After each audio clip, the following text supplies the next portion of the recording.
আজি গুৱাহাটীৰ এবিচিত অৱস্থিত হোটেল অগ্নিদ্বীপত people joint action committee for Bodoland মুভমেণ্টে পৃথক বড়োলেণ্ডৰ দাবীত এক সংবাদমেল আয়োজন কৰে।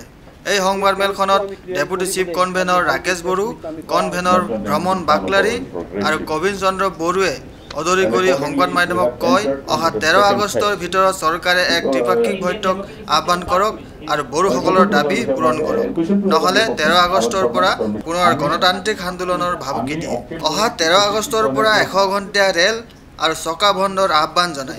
এই বিষয়ে people joint action committee for Bodoland মুভমেণ্টৰ কনভেনৰ ভ্ৰমণ বাকলাৰীয়ে কয়, 1967 পৰা এটা পৃথক বড়োলেণ্ড দাবী কৰি আহিছে আৰু এই সংক্ৰান্তত দুটা চুক্তি হৈ গ'ল, তথাপিও বড়োসকলৰ এই আকাংক্ষা পূৰণ হোৱা নাই। এতিয়া বৰ্তমান যিটো নেকি BTED আছে, BTED এৰেঞ্জমেণ্টটো কমপ্লিটলি এটা টেম্পৰাৰী হিচাপে এইটো এৰেঞ্জমেণ্ট হিচাপে দিয়া হৈছে বড়োসকলক, যিটো নেকি এৰেঞ্জমেণ্টৰ জৰিয়তে বিভিন্ন জাতি জনগোষ্ঠীৰ যিটো নেকি বড়োসকলৰ মেইনলি বড়োসকলৰ যিটো নেকি এছপিৰেশ্যন সেইটো ফুলফিল কৰিব পৰা নাই। গতিকে আমি বিচাৰিছোঁ এই অঞ্চলত বসবাস কৰা বড়োসকলৰ লগতে এই অঞ্চলত বসবাস কৰা বিভিন্ন জাতি জনগোষ্ঠীৰ কাৰণে যদি সৰ্বাংগীন যদি উন্নতি হ'ব লাগিলে বড়োসকলৰ এটা ছেপাৰেট ষ্টেট লাগে। কাৰণ আমি দেখিবলৈ আহিছোঁ বহু বছৰ বহুকাল ধৰি আমি দেখিলোঁ অসমত থাকি বড়োসকলে এটা জাতি হিচাপে নিজকে স্থাপন কৰিব পৰা নাই। আমাৰ কালচাৰ আমাৰ লেংগুৱেজ আমি কেতিয়াও স্থাপন কৰিব নোৱাৰিলোঁ। বহুকাল ধৰি বহুদিন ধৰি বড়োসকলক ছাপ্ৰেছ কৰা ৰাখি থ'লে। সেইদিনা আমি এটা ভূমিপুত্ৰ হৈও বড়োলেণ্ডত আমাৰ নিজৰ সংস্কৃতিয়ে আচলতে আমি ভাষাৰ সংস্কৃতিক আমি বচাবলৈ পৰা নাছিলোঁ।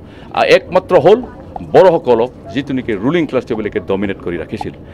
বড়োসকলে যদিও চান্স অফ দ্য চইল আছিল, সেইদিনা 2003হে বড়োসকলৰ যিটো ভাষা ইয়াক এটা 8th শিডিউলত তাক ৰিকগনিশ্যন দিয়া হৈছিল।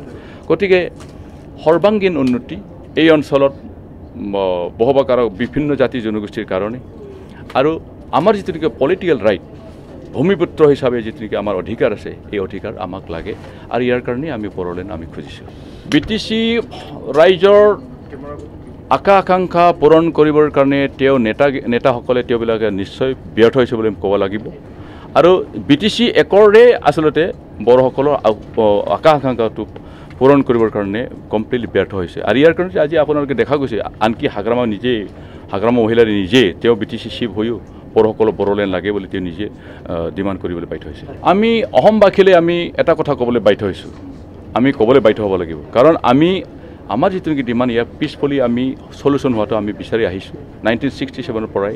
আজি আপোনাৰ দেখিছে 2005তে national democratic front of Bodoland অস্ত্ৰটো সম্বৰণ কৰি অস্ত্ৰ বৰ্তমান চিজ ফায়াৰ কৰাৰ জৰিয়তে অস্ত্ৰ চৰকাৰৰ হাতত ৰাখি পেলাই তেওঁবিলাকে আমি পিছফালে সমস্যাটো সমাধান কৰিম বুলি তেওঁ আলোচনাত বহি আছে। তথাপি আজিলৈকে চৰকাৰে এইটো ইয়াক সমাধান কৰিবলৈ তেওঁবিলাকে চেষ্টা কৰা নাই।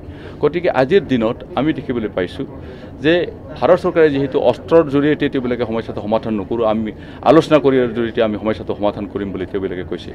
আমাৰ একমাত্ৰ পন্থা চৰকাৰৰ ৰিয়েকশ্যন দিবৰ কাৰণে, চৰকাৰৰ মাত মাতিবৰ কাৰণে যে আমি আমাৰ প্ৰটেষ্ট ডেমক্ৰেটিকভাৱে আমি প্ৰটেষ্ট কৰিবলৈ আমি বাধ্য হৈছোঁ। আৰু ইয়াৰ কাৰণে আমি বাধ্য হৈছোঁ যে আজি আমি নেশ্যনেল হাইৱে ব্লকেট কৰিবলৈ বাধ্য হৈছোঁ, আমি ৰেলৱে বন্ধ ডিক্লেয়াৰ কৰিবলৈ আমি বাধ্য হৈছোঁ। যদিও বহুত ৰাইজে ইয়াত হাৰাশাস্তি পাব পাৰে, কিন্তু আমি ইয়াৰ কাৰণে আমি 13 তাৰিখৰ পৰা আমাৰ 100 আৱাৰ নেশ্যনেল হাইৱে বন্ধ থাকিব। ভিডিঅ' জাৰ্নেলিষ্ট সুশান্ত দাসৰ সৈতে অমৰদীপ গগৈ, চেণ্টিনেল নিউজ, গুৱাহাটী।